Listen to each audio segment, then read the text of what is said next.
hano dutangiranye n'umudamu ahangaha uri mu ishyamba ndetse ari kuri telefone. Mbibutse yuko inyuma ye hari akana gato yazanye mu ishyamba. Nyagasani, ni akana gatoya yakazanye ahangaha mu ishyamba. Arangije uyu mudamu ndetse atangira kuba ari kuvugira kuri telefone. Barakwereka bidatinze wa mwana yazanye mu ishyamba, hari umugabo watangiye kumukurura, hari umuntu watangiye kwiba umwana we. Niba witegereza neza inyuma ye hari umugabo uhari uri gukurura kano kana gatoya, ndetse uyu mwana muto nuko batangiye kuba bamumanura. Uyu mugabo arangije aterura kano kana gato, akana k'agahinja, aravuga ati wa mwana we, ubu ngubu ngiye kugutwara, narabuze umwana ndetse ubu ngubu ngiye kugutwara nkujyane, mama wawe ntabwo ari buze kumenya ibyabaye. Arakomeza arangarire mu ishyamba. Barakwereka ahangaha ku rundi ruhande hari umusazi uri mu ishyamba, ariko umusazi wasaranye ubwenge. Ageze gutya abona hari akana gato barimo baratwara, aravuga ati uriya mwana, uriya muntu ntabwo yaba amwibye koko. Nyagasani, n'umuntu wasazi. Barakwereka uyu mugabo yatangiye kuba yatwara uriya mwana muto ndetse atangira kugenda gake gake. Uyu musazi nawe uri ahangaha aravuga ati ntabwo mbyihanganira kubona batwara umwana muto. Atangira kuba yahahereza sinyare uyu mudamu uri ahangaha. Uyu mudamu aravuga ati wintesha umutwe, wa musazi we, urimo kumbaza iki koko? Kumpamagara urashaka iki? Wajya ukirukanka ugakomeza ugasarira muri iryo shyamba.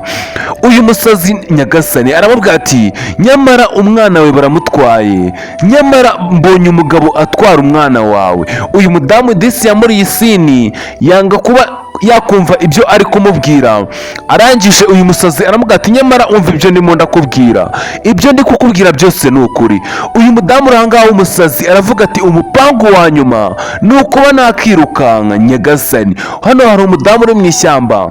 Abadamu b'indangare babaho, bajyana babo disi bakaba ntibabiteho neza, bajyana babo mu ishyamba bikaza kugenda gutyo. Uyu mudamu yaravuze ati alo sheri, ati meze neza kandi nuba ahantu ndi hameze neza, hari akayaga. Barakwereka wa musazi Nyagasani yatangiye kwigira inama, aravuga ati ibi ntabwo bishoboka, byibuze reka nkore ibishoboka byose ndebe yuko natabara kara kana gatoya. Barakwereka uyu mudamu uri ahangaha we aracyari kuri telefone, ntabwo aramenya yuko umwana we bamaze kumutwara.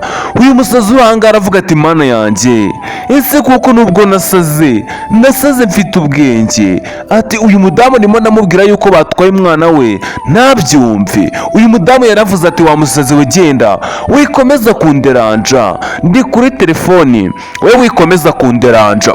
Uyu musazi arangije aravuga ati nta kindi sibye kuba nafata icyemezo gikomeye cyane, nkaba natabara kariya kana gatoya, kubera yuko ndabona mama we nta kintu ashoboye, ari injiji iri aho ngaho. Barakwereka uyu musazi Nyagasani yatangiye kuba yakirukanka ngo arebe ko byibuza yagira icyo akora akaba yatabara kariya kana gatoya. Ese biraherera hehe mw'abantu mwe? Kora subscribe tubane umunsi ku munsi. Barakwereka uno mugabo ubwo yakomeje kuba yajyana uriya mwana, ndetse uyu mwana ari gutwara n'uwamaze kwiba. Uyu musazi nawe yakomeje kumwoma inyuma, yakomeje kumukurikira. Uriya musazi afite ubwenge, nababwiye ati aba ni babasazi basara bagasarana ubwenge. Barakwereka uyu mugabo ageze ahangaha yatangiye kumva hari ibyamukurikiye, yumva hari ibyamukurikiye. Nyagasani atangira kuba yahindukira ngo arebe ko nta muntu waba wamukurikiye. Mbibutse yuko uyu mugabo yibye umwana w'abandi, yibye umwana utari uwe. Ese uyu mugabo uyu mwana aramushakira iki? Werebe ino nkuru yirangize urasobanukirwa akantu ku kandi. Uyu mugabo nta kindi yakoze, yakomeje kuba yatera intambwe gake gake ngo abe yatwara umwana w'abandi. Nyagasani, abantu ibintu nk'ibi ngibi bibaho, kuba umuntu yaza akakwiba umwana akamutwara ni ibintu bibaho. Barakwereka uyu musazi yaje gake gake, aracyakomeza gukurikira uyu mugabo ngo arebe ko byibuze yamushikuza uriya mwana akaba yamumwaka. Ese biraza gukunda? Reba inkuru uyirangize. Barakwereka uyu musazi gake gake yakomeje kuba yakoma inyuma uyu mugabo. Uyu mugabo ageze ahangaha biramucanga, ayoberwa ibyo ari byo, atangira kuba yakumva hari umuntu wamukurikiye. Nyagasani, undi ni amahoro y'umunyabyaha yakomeje kugenda gake gake. Uyu mugabo ageze aho yasize imodoka ye, ndetse imodoka ye aho iri yaje gake gake yegera imodoka ye, aravuga ati mana yanjye byibuze mfasha nze kuza gucikana uyu mwana, kubera yuko ndabona ari ibintu bikomeye cyane, kuza kuba namucikana hano ni ibintu bikomeye cyane. Uyu mugabo nta kindi yakoze, yafashe umwana amaze kwiba amushyira muri ino modoka, ndetse ahaherereye ni mu ishyamba. Reba inkuru barakwereka uyu mugabo nta kindi disugu yakoze, akimara gushyira umwana muri ino modoka yashatse uburyo ki yakinga ino modoka kugira ngo byibuza atware uno mwana. Uyu mugabo afite ubwoba mbibutse, n'umwana avuye kwiba, yatangiye kuza gake gake, ndetse kugira ngo yegere ahangaha ku mwanya wa shoferi ngo atware yigendere abe yatwara umwana w'abandi. Ese birarangira gute? Nakubwiye ngo wirebe inkuru ntugire ikibazo, ndahari. Barakwereka uyu mugabo nta kindi yakoze, ndetse atangira kuba yashaka ukuntu yakatsa imodoka, arengeje aravuga ati Yesu we mana urakoze, ubundi ibyo nifuzaga ni ibingibi, ndetse kuba mbonye uyu mwana ni ikintu cyiza. Ati nari maze igihe cyinshi nishakira umwana, ndetse kuba mubonye, ndetse ukuntu ari akana keza, ndebera akana disi kari aho ngaho karatuje, ko ntago karamenya ubwenge, ntago kamenya ngo ni ibiki bijya mbere. Uyu mugabo disi ubwo nta kindi yakoze, yatangiye kuba yashaka ukuntu yakatsa imodoka ngo abe yafata inzira agende. Ese araza gucikana uyu mwana? Barakwereka bidatinze wa musazi yaraje yitambika imodoka, akuraho ikibuye kinini cyane, arangije aravuga ati iyo modoka ndayimena. Uyu mugabo uri ahangaha disuga agiye kubonabona hanze hari umuntu, aravuga ati nurasohoka muri iyo modoka umereze uwo mwana, nutamumereza iyo modoka ndayimena. Uyu mugabo nta kindi yakoze, yarasohotse, arangije aravuga ati ariko ubundi wa musazi we, wowe ubundi ufite ubwengera hase urifuza iki hano ko nta kintu wasize aha? Imodoka yanjye urashaka yikira? Nimba warasaze wagiye gusarira mu ishyamba urifuza iki ahangaha? Uyu musazi disugo nta kindi yakoze, yaravuze ati naba narasaze icyo ugomba gukora ni kimwe, fata uwo mwana umusubize aho umukuye, cyangwa nkumenane nawe. Ati ndabizi neza ko ndi umusazi, ariko uwo mwana w'uruhinja wibye ntago wamucikana ngo ube wamutwara. Uyu mugabo yavuze ati wagisazi we, ati ngiye kwatsa imodoka nkugonge nawe nkwice, ndetse usigare muri iryo shyamba wenyine, kubona uri igicucu gusa. Ati urabona umuntu nkajya ufite amafaranga wamwitambika koko? Ati reba ukuntu usa, mbere yo kuza kuba wanyitambika uri imbere yanjye nyagasani. Uyu musazi nta kindi yakoze, yashyize ibuye hasi, kumva yuko bagiye kuba bamugonga, yatangiye gushyira ibuye hasi, biramubabaza. Ati ntabwo bishoboka, ntabwo uwo mwana uramutwara. Ese nkora iki? Yatangiye kwibaza icyo yakora, yibaza icyo yakora hano. Ese nawe ari wowe wakora iki wowe uri kureba ino video? Barakwereka uyu mugabo yatangiye kuba yabitekerezaho, areba uyu musazi, ndetse uyu mugabo yasamaje, arashaka kwiba uriya mwana ngo abe yamutwara. Uyu mugabo desi ubwo nta kindi yakoze, yatekereje ukuntu yakigendera. Barakwereka uyu musazi we yarasaze, ndetse ariko nubwo yasaze yasiranye akenge. Uyu mugabo yaravuze ati ngiye kujya mu modoka yanjye nigendere, nuramuka ugize ikosa na rimwe ukora ukamena imodoka yanjye, weho ndahita nkwica, ndakugongesha ino modoka nkwice nkurangize, n'ahantu ugomba kuncikira, ibyo byo ubimenye. Uyu musazi yatangiye guca bugufi, aravuga ati okay, reka nze noneho turebane, noneho ndebe ahantu urancikira. Uyu musazi nta kindi yakoze, yateruye ibuye. Barakwereka ahangaha hakiriya gisambo cyakije imodoka. Uyu musazi ubwo yiteguye kumena ikirahure cy'imodoka, uyu musazi yaravuze ati ngiye kukimena, ikibe ntago ibyo nabyihanganira. Gusa uyu musazi akiri kubitekerezaho, imodoka bayikubise marisheniyeri isubira inyuma, yitwaye marisheniyeri. Uyu musazi byaramubabaje kubona umwana bamutwaye, tayari gutabara umwana byaramunaniye, umwana baramutwaye. Ese biraza kugenda gute? uyu musazi disi ubwo yarababaye, umutima uramurya, yibaza ukuntu yaje gutabara uno mwana ariko bikaba birangiye bamutwaye. Aravuga ati mana yanjye, ese nkora iki ko numva isi inyikaragiyeho, nubwo nasaze ariko uriya mwana muto ni inzirakarengane, ntago nakihanganira yuko bamutwara. Ese nkora iki ko nta n'amababa wigeze uma, ese nagurukane? Barakwereka imodoka yakomeje urugendo irigendera. Uyu musazi uri ahangaha biramucanga, abura icyo akora, biramuyobera. Barakwereka wa mudamu ukiri mu ishyamba, wa mudamu bamaze kwiba umwana, we azi ko akiri kumwe n'umwana. Ubwo ngubwo sheri we yaramubwiye yuko atari buze gutaha. Arangije uyu mudamu aravuga ati reka nkwandikire byibuze nkubwire yuko ubu ndi mu ishyamba ameze neza kandi mu kanya gato ndaba ntashye. Uyu mudamu yibutse yuko yari ari kumwe n'umwana hano mu ishyamba. Arangije aravuga ati reka mfate umwana wanjye nigendere, iyi nteshamutwe ihora imvugisha nyihorere. Uyu mudamu nta kindi yakoze, yagize gutya areba ahantu yasize umwana we, ndetse arangije aravuga ati ntago bishoboka, reka nigendere, reka ndebe umwana wanjye nigendere. Arebye ahantu yasize umwana, ahantu yasize umwana ntawe uhari. Aravuga ati ntago bishoboka mana yanjye, umwana wanjye se yaba agiye hehe? Ntago byumvikana. Ati se ko umwana wanjye nari namusize hariya, yaba agiye hehe? Ati mana yanjye, ntabwo bishoboka pe. Barakwereka ahantu yasize umwana, hari akagare konyine yari yicayemo ndetse umwana ntawe uhari. Barakwereka uyu mudamu arangije aravuga ati mana yanjye, ese nkora iki? Umwana wanjye yaba yagiye hehe?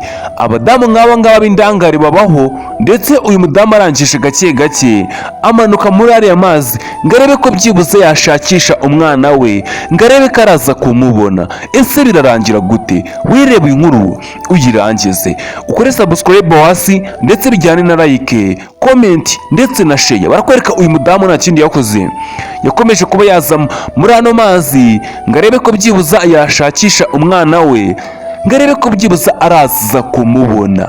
Uyu mudamu yatangiye kuza avuga ati mana yanjye, ese wamfashije nkaza kubona umwana wanjye muto? Umwana wanjye ko yamvunnye amezi 9 yose ndi kubise, none birangiye mubuze koko mu masegonda make yamaze mpagaze ahangaha. Ese ninde waba umutwaye cyangwa ndimo ndarota? Barakwereka uyu mudamu yakomeje kuba yaza kureba umwana we, ndetse ageze ahantu umwana yari yamusize asanga tayari umwana bamaze kumukuramo. Aravuga ati ntago bishoboka mana yanjye. Ati kubera icyo bikoze, kubera iki bigenze gutya koko? Ntago mbyumva pe. Umudamu ahangaha yararize, arababara cyane, biramubabaza kubona abuze umwana we. Arangije aravuga ati mana koko wamfashije byibuze nkabona umwana wanjye, ko umugabo wanjye araza kunyica nyagasani. Ese ino nkuru irarangira gute? Uyu mudamu yaravuze ati mana yanjye, ese wakoze ibitangaza nkabona umwana wanjye? Ese ni inzozi? Ese ndi kurota? Ibaze ahangaha bagutwara umwana disi bikanagucanga mu masegonda make mwe muri kumwe, ukaba wakibaza nimba uri mu nzozi. Ndetse kuba uri indangare ahangaha haba hari abana barakaye bashobora kuba bagukangura, ndetse mu gihe wari usinzira ukaba wakanguka. Ibi ni ibintu bibaho mw'abantu mwe. Barakwereka uyu mudamu akiri muri ibyo ngibyo, ndetse ahangaha ashobora guhitagwa no muri koma. Kubura umwana mu masegonda make ntabwo ari ibintu byamugwa neza mu mutima we. Arangije aravuga ati mana yanjye, byibuze ampereza kwihangana nshakishe uno mwana ndebe ko ndaza kumubona, kubera yuko ubu tuvugana nta kintu na kimwe ndi gutekereza mu mutima wanjye. Ese nkora iki? Uyu mudamu arangije ubwo aravuga ati ngiye kuba nashakisha ahantu hose ndebe ko ndaza kubona umwana wanjye. Ati mana yanjye uze kubimfashamo, byibuze ndebe ko ndaza kubona uyu mwana, kubera yuko ni ibintu bigoye. Ndabizi neza ko uyu mwana ari hafi aha, umuntu uraba umutwaye ashobora kuba ari uriya musazi wari uri kumvukisha mu kanya. Uyu mudamu yagize itya, arahaguruka aza gake gake, ndetse ubwo yaje akurikiye wa musazi. Barakwereka wa musazi aracyari kugenda muri rya shyamba, ndetse uriya mudamu uri inyuma yaje gake gake. uyu musazi ageze ahangaha ubwo disi ari kugenda yababaye ati gutabara umuntu byananiye, n'ubu ndumva nakiyica nkava kuri ino si kuko mfite igisebo. Barakwereka hari umudamu uri kuza inyuma ye, uyu mudamu arangije aramubwira ati yewe bite ko wabuze umpamagara kare none nkaba mbuze umwana wanjye, ese hari umwana wanjye waba wabonye cyangwa hari umwana wanjye watwaye? Uyu musazi yavuze ati rwose hoya, nakubwije ukuri nakubwira ati umwana we baramutwaye, nuko wanze kunyumva. Ati nakoze uko nshoboye kose nabara umwana wawe ariko birananira pe, namutabaye ariko birananira, birangiye hari umugabo umutwaye. Uyu mudamu yaramubaje ati se wambwije ukuri umuntu watwaye umwana wanjye byibuze nkareba ko hari icyo nakora nkaba namugarura.